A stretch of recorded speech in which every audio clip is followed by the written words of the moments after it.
I don't think you want Canada as the 51st state. You're going to get another California in terms of the electoral college. It's going to vote Democrat. I don't know if you know this, but a quarter of our population speaks French, and they insist on bilingualism. Are you guys ready for that? So I would say, look, let's get past this quarrel. And there's actually, I think, Trump can get what he wants from Canada without a fight. He negotiated in the last USMCA trade deal the oil sands. I think that's really what Trump wants. He wants defense and he wants the oil. And I think he can get both of those things without, the 51st state business. What if we just give you guys California and we get the oil and the defense? You have to give them the entire West Coast. Yeah. You'd have to give them, because Washington and Oregon are not considerably better politically than in California. And to be honest with you, Southern California, whereas the politics in California are terrible, I don't feel comfortable giving up California because that is some beautiful, beautiful, it's the beautiful. The cities in California are terrible. There's a lot of red areas in California. We'll give them San Diego, Sacramento. You know, you want to give them cities. Yeah. I'm not comfortable giving up San Diego. 29 Palms is out there. But go ahead. Throw something at you. Sure, seriously. please. Give me 2 minutes about Sure. this. Why does Canada have such a big trade surplus with America? Why is Trump? He's mad about the trade surplus because we sell you oil. That's by far our largest export to you. Why? Because America still imports foreign oil. And my point is, it's better for you to buy Canadian oil, I call it ethical oil, rather than OPEC conflict oil. I mean, if you have to spend $50, $100 billion a year on oil from someone, don't give it to the Qataris, don't give it to the Nigerians, the Venezuelans, buy it from your friends in Canada. First of all, you don't need to station the U.S. Navy in the Persian Gulf to act as, Globocop. I mean, the U.S. spends $50 billion a year patrolling the Persian Gulf sea lanes. Yep. How about just build that Keystone XL pipeline and get the oil from Canada without a fuss? You'd save $50 billion a year just in your Pentagon. And if you wanted to still mess around in foreign affairs, you could do so electively.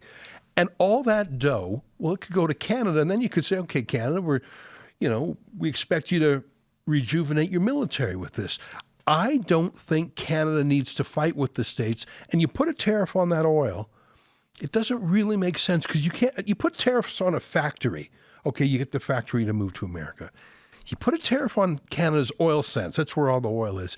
You can't move the oil sands into America, so it's not really going to work. It's just going to increase the price to those American refineries.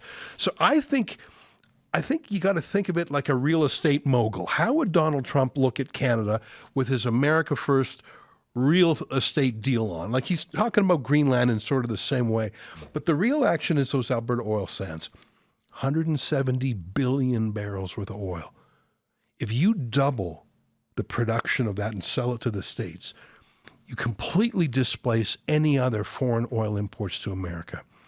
It's a 10 or 12 or $13 trillion deal, depending on the price of oil.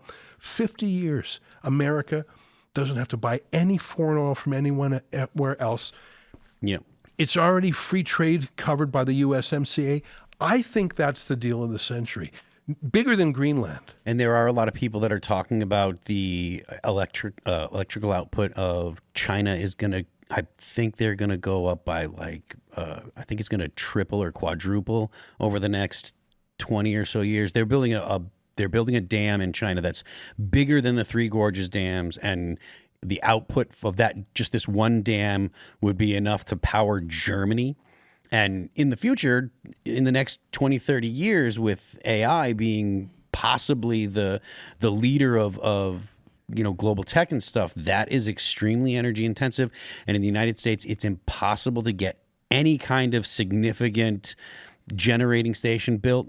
I've heard a lot of people talking about nuclear power, which I think is great, but you're still talking about 5 to 10 years if they just got rid of all the permitting and just rubber stamped everything and expedited everything. You're still not going to get any electricity out of a nuclear plant for at least 5 to 10 years. So is that mostly because of red tape? Yeah, if I understand correctly. If you remove the red tape, how long does it take? I think that the construction is 5 years. So to actually build the necessary infrastructure to go and take care of a nuclear plant is like something like 5 years, and then with the red tape, I want to say it's like 10. But again, I'm not an expert. This is just what I've read. But even still, like the U.S. is lagging behind China when it comes to power generation. And Ezra, the stuff that you were talking about with oil production and stuff, that would be at least some help for actually generating power here, because we still do a lot of coal-fired plants and stuff in the U.S. and petroleum